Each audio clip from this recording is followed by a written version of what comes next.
So let me just tell you, they're working me over a little bit today. I got all these envelopes in my pocket, I gotta pay people, I gotta speak, I gotta blessing, I had to drive people, I had to dance and put the bear costume on.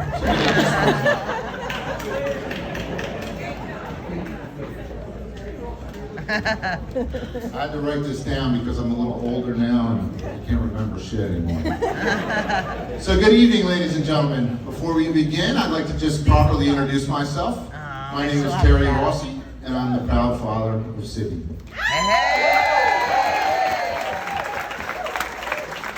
When Sydney showed me the guest list last week, I realized I really didn't know many of you.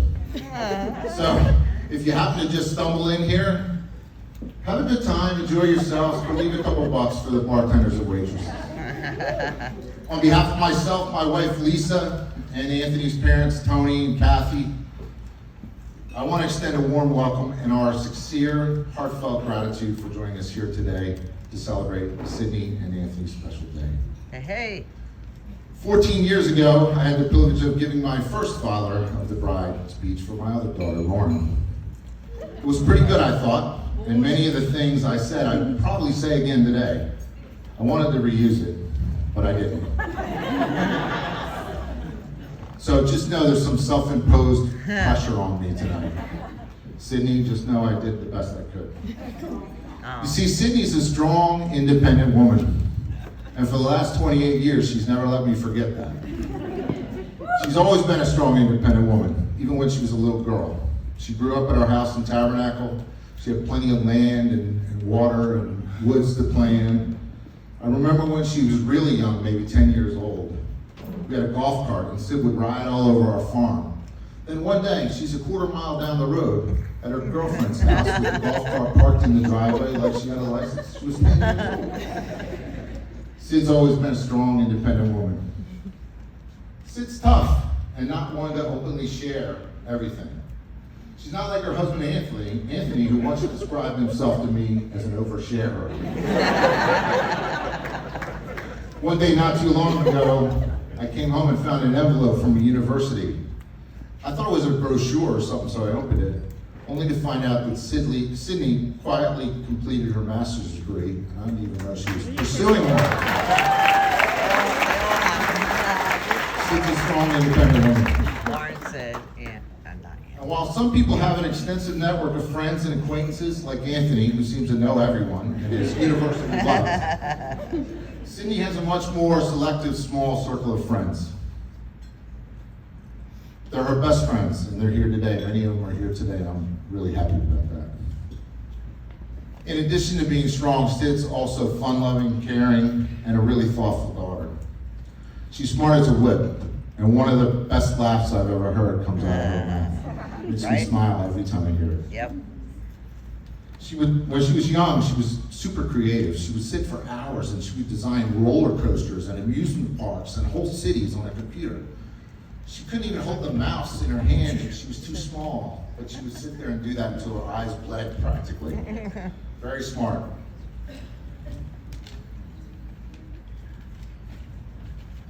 Lisa and I are very fortunate to have beautiful daughters that have found wonderful, loving, caring men. Yep.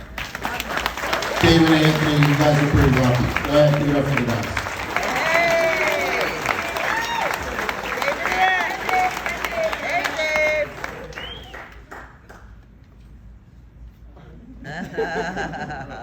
You're allowed. Right. I'm telling you, I'm roasted. What about Anthony? What a nice kid, huh? Right? Yeah.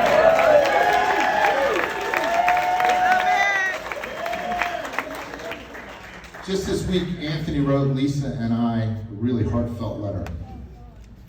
Yeah, he did. He expressed his admiration for us and appreciation for us, and he told us what a great job we did raising Sydney, vowing to take care of her. Like, who does that? Go ahead, give it up for him. That's pretty cool. I've had the privilege of knowing Anthony for about 10 years now, long before Sydney and he were dating. You see, Anthony was good friends with my nephews, and once a year on Memorial Day, they get together, get their drink on, And Anthony would share with me whatever was on his mind. Endlessly. I've watched their relationship blossom over the years, and I can see their true happy together. I see that strong, independent woman is now much more a part of Team DeRosa. Right?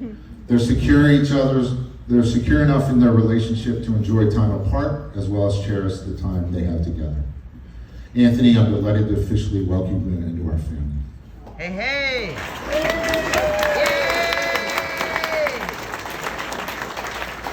And now along with Dave, you're the official Rossi moving and lifting crew. You see, my girls like big men. And speaking of family, just look at the bridal party, wherever they are. So they're so beautiful, and they did such a great job. Yeah. It's just wonderful. The venue's stunning, the day was beautiful.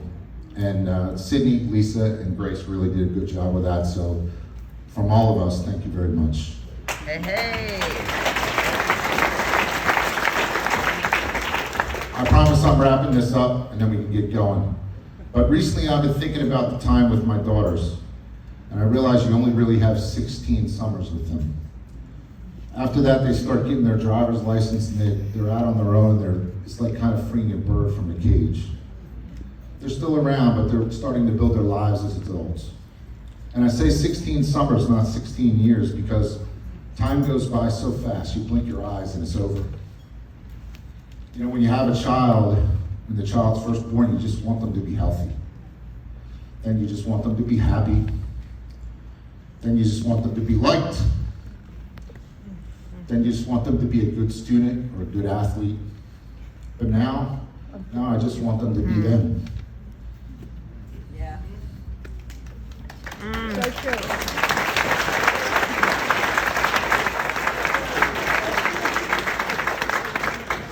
Some of you know I've officiated a few weddings in my day. I've had the privilege to marry a few people that are here today.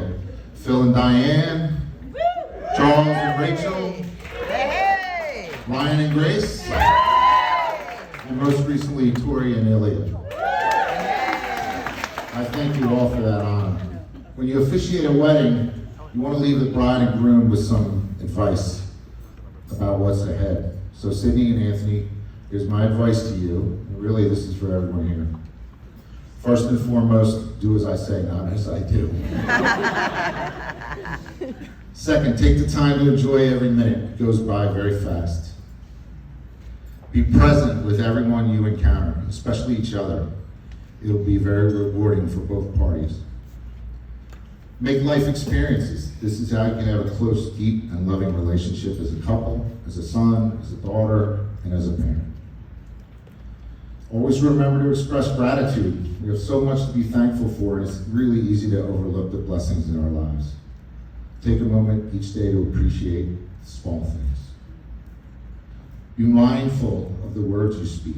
Your words hold immense power, and they have lasting effects. Choose them wisely and with love. Be spontaneous. Be open to unexpected adventures that create lasting memories. And lastly, and most importantly, never trade what you have now for what you think you want. Cherish the love you've found in each other and nurture it every day. So with that, I ask you all, please raise your glass. Yes, hey, hey! To Sydney and Anthony, may your journey together be filled with love, joy, and adventure. Chin chin. We love you! And one more thing about Anthony, doesn't he look handsome? Woo! Give it up for Anthony.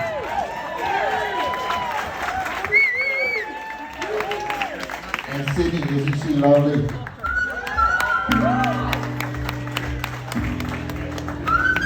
All right, ladies and gentlemen, please, I encourage lyrics, as it is very sentimental time for Terry and his beautiful daughter as they join for a daddy-daughter dance on the dance floor.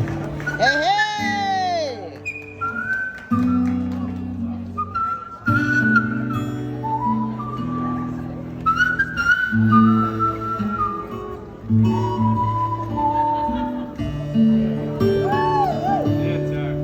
Isn't she lovely? Isn't she wonderful? Isn't she precious? Less than 1 minute. I never thought through love we'd be making one as lovely as she. But isn't she lovely, made from God? Now isn't she pretty? Truly the angel's best. Boy, I'm so happy we have been ever blessed. I can't believe what God's done to us.